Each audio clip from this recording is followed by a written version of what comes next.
نزلت السوق اجيب طلبات البيت، لقيت اللي بيقول الجمبري ب100، تعالي يا مدام غزي العيال وابوهم، ابو بلاش يا جمبري.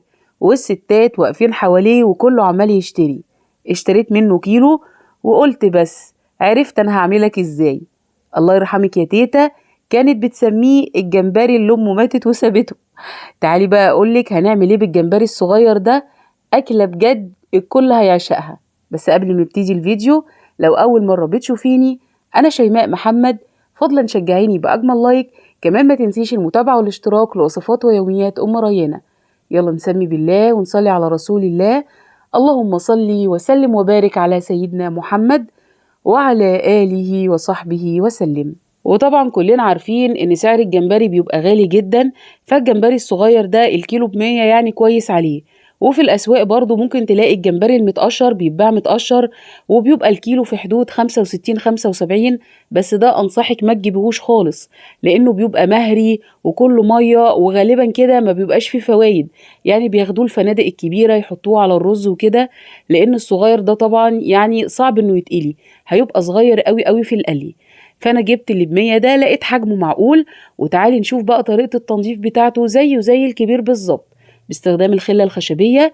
على اول عقلة كده تروحي سحبة خيط الرمل، وعشان ده صغير خيط الرمل هيبقى صغير قوي قوي ورفيع، فطبعا ساعات ما بعرفش اجيبه، فبروح فاتحة الجمبرية من فوق كلها وسحبة اي اتساخات موجودة فيها.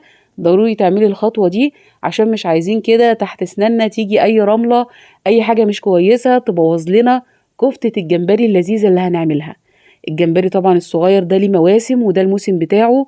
عايزة اقولك يعني انا خالاتي ربنا يديهم الصحة وتيتا كانوا يتجمعوا كده ويجيبوا الجمبري، وكل واحدة تنضف الكام كيلو الجمبري بتاعها ويقعدوا يعملوها كفتة. بجد كفتة الجمبري دي من ألذ انواع الكفت اللي ممكن تجربيها.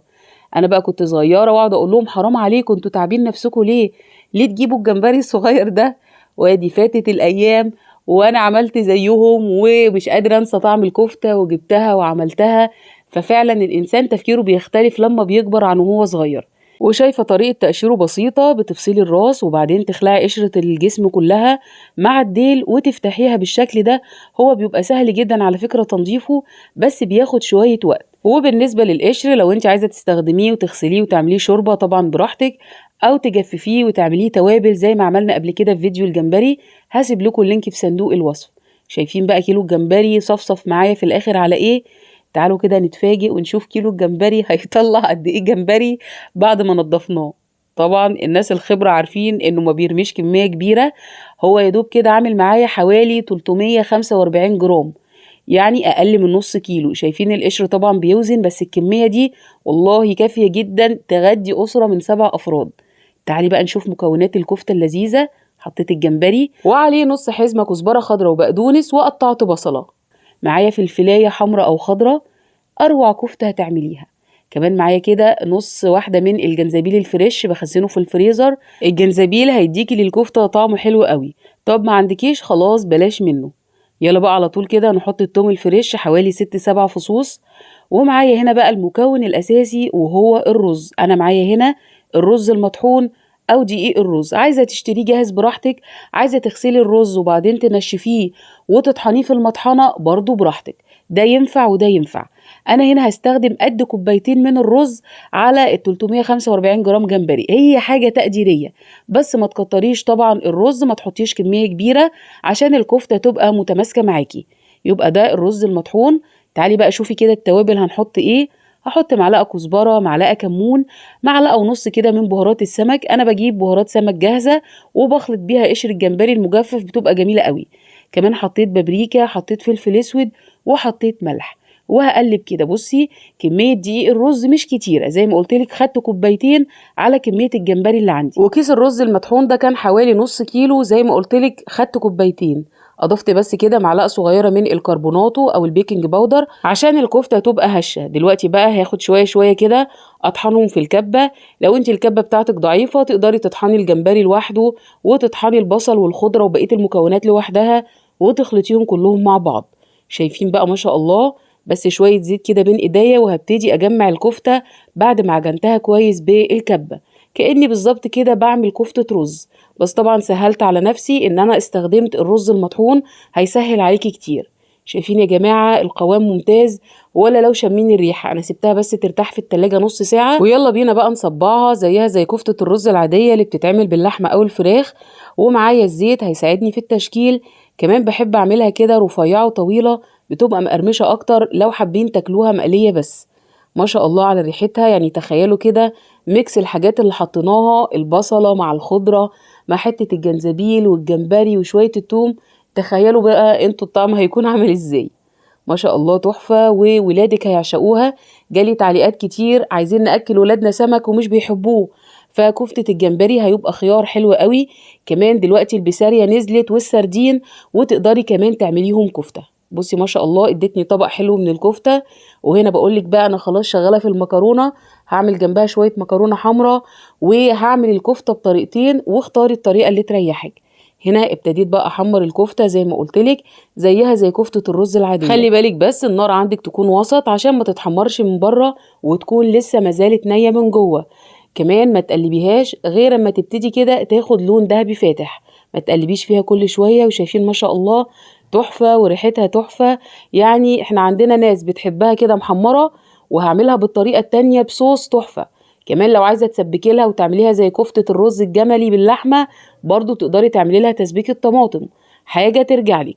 تعالي بقى كده نطلعها من الزيت وننزل بالدفعة الجديدة. واهم حاجة بس انك تطلعي الكفتة على مصفى، مش على مناديل ولا على طبق. ليه؟ عشان تفضل الكفتة مقرمشة معاكي. تعالي بقى نفتح كده ونشوف الجمال، اللهم بارك.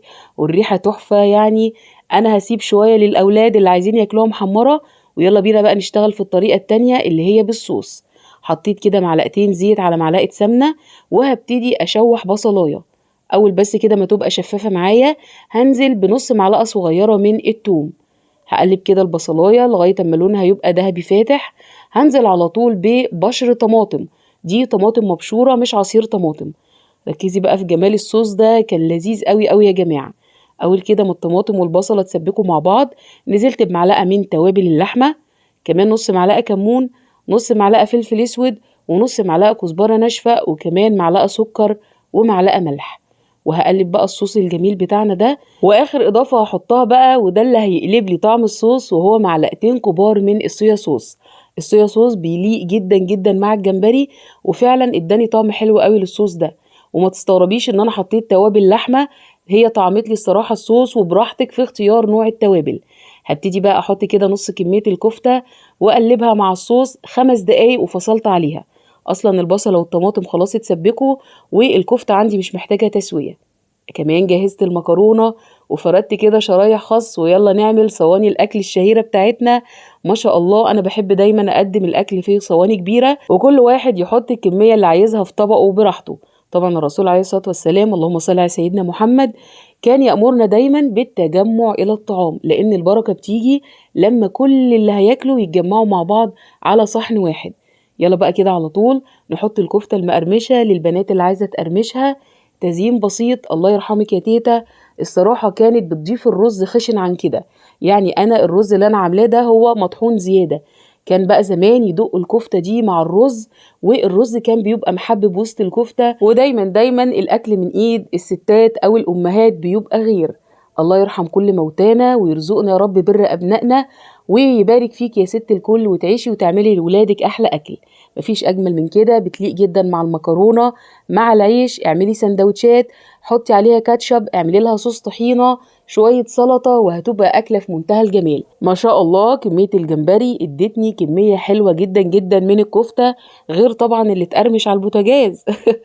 ما انتوا عارفين طبعا بتتسرق كده على البوتاجاز أي كفتة مقرمشة زي كفتة الرز بالظبط. بألف هنا وشفا. أتمنى يكون الفيديو عجبك.